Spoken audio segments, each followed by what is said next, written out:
po mga kapanadero.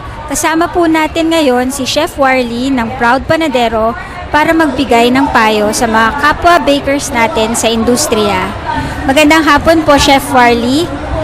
Chef Warly, papaano po kayo nagsimula bilang baker?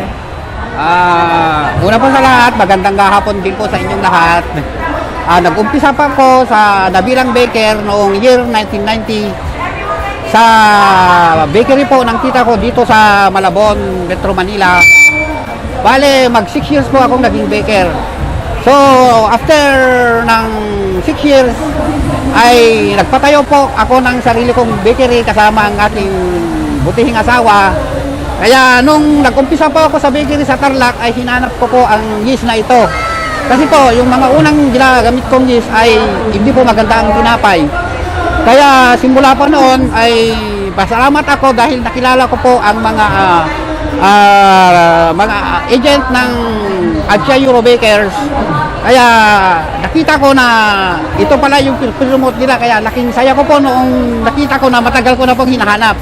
Ito po ang napakagandang yeast na aking gamit. At salamat po sa Adsia Eurobakers. Ano po ang nagustuhan nyo sa Fermipan 2-in-1 bilang master panadero? Nagustuhan ko po kasi dito ay maganda po ang alsa ng aking mga bread. Sobrang napakaganda, malambot siya. Hindi po katulad ng iba na minsan bumabagsak. Ang inaano ko noon ay nasa harina yata kako. Kaya nung nasubukan ko po talaga ito, pero subok ko na po talaga ito nung nasa Maynila pa ako. Kaya ako hinanap. Kaya nung nag-deliver na po sila sa akin doon sa bakery, nako, sobrang ganda po. Kaya hindi na po ako nag-aalala. Talagang solid na solid po ang tinapay namin ngayon. Kaya ito ang naging kaagapay ko talaga sa tagumpay bilang bakers at bakery owner.